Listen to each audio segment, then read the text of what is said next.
Chris Hemsworth said a while back that he's only returning as Thor because Taika Waititi is writing and directing this next one also. Otherwise, he had gotten exhausted and he was feeling underwhelmed. Frankly, Chris, same. Except he also gets $20 million to be this actor, I've heard.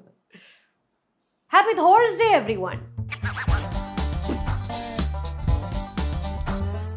Hey all, my name is Sucharita. This is my channel. You're watching a movie review, and today we're talking about Thor: Love and Thunder. So this film is set, I assume, a little while after Infinity War. Thor: Love and Thunder starts off with a helpful recap. It is read out by Korg like a nighttime story to a group of kids. Korg, of course, is played by director Taika Waititi himself. So the tone of the film is set right from the very first frame. Not that anyone who's seen Ragnarok would expect the timbre of this to be any different. Story-wise, Thor and Guardians of the Galaxy are on the same team now until his Asgardian issues call him back home. A being named Gore, the god butcher, is, well, butchering gods, and Thor heads to New Asgard to stop him. There he meets Jane, who now herself is the mighty Thor, because Thor's old hammer Mjolnir has deemed her worthy. It's also, the hammer is partly sentient now.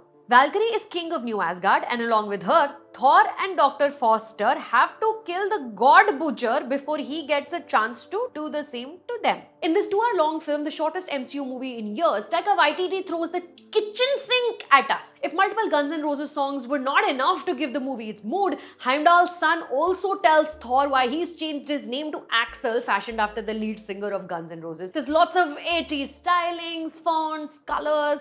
The Guardians are brought in, Guardians of the Galaxy. There are 2 Thors, one of whom just happens to be Natalie Portman with rippling muscles. There's a Russell Crowe, Christian Bale, lots of new gods. Chris Hemsworth, half family is in this film. His twin sons play a younger version of him. His daughter India plays a major character as well. Least popular of the Hemsworth brothers, Luke, reprises his role as Asgardian actor, putting up plays with Matt Damon in New Asgard. None of these appearances are spoilers, by the way. सारे actors मिलाकर कुछ 5 Oscar winner हैं इस cast में. The result is a very loud and cacophonous movie, which is more spectacle than heart. Thor is by far the most exciting Avenger to me, primarily because of the Norse mythology. Every time I watch a new Thor movie and I go read up on the making of the film, I learn something new about the origins of this character, which has been evolving and getting richer, denser since the 60s. Mostly depicted as a godly god, Thor in the initial Kenneth Branagh interpretations was stuffy and unrelatable. The humanity then came from Jane Foster and a group of scientists desperately trying to understand this creature and how they were going to come together to save the world. Here,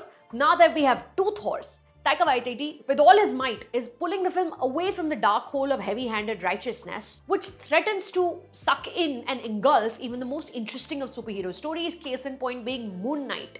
Such a promising start.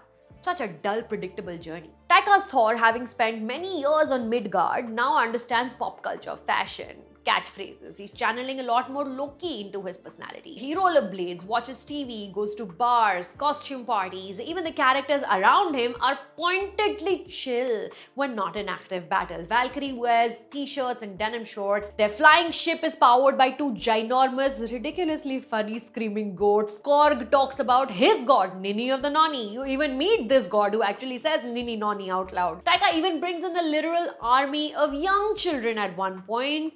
A little girl casually slaying a shadow demon with her teddy bear. So everyone's making a huge effort to tell you, we're chill, bro. Attempting to offset the fact that they have to fight someone called Gore the God Butcher, which is Christian Bale trying his best, but eventually doing Voldemort meets Joker meets Gollum. I'm sorry, great actor, but what a thoroughly underwhelming antagonist. Co-writing with Jennifer Caton Robinson, Taika manages to just about make this overstuffed film work, as every 3rd or 4th joke lands, and because the screenplay is paced like a freight train. One thing after another kept my interest, but is that enough? Right before the climax begins, around the big all is lost moment, all excitement was so definitely lost. Try as hard as it might, the movie just couldn't keep itself away from the trappings of the 28 MCU films we've seen before this. The film brings back 2 Thor ex-flames, Sif and Jane.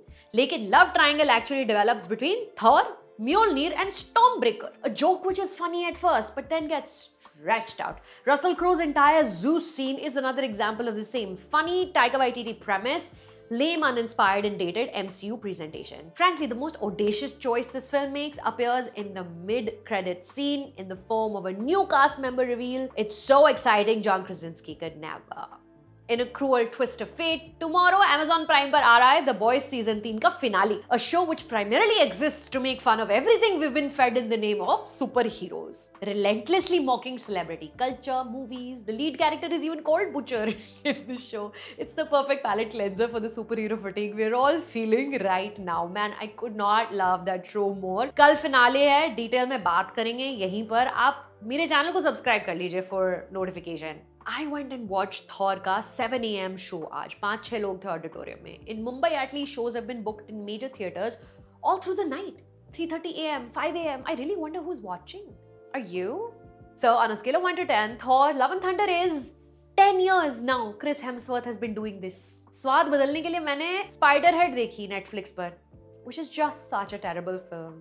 Have you seen anything Chris Hemsworth has done outside of Thor that you would like to recommend I watch? That dreadful Extraction also a few years ago was very much kuch bhi. 12 Strong is American nationalism. Men in Black also was in it. His cameo in Ghostbusters might actually have been my favorite non-Thor appearance, to be honest. बताओ comments में.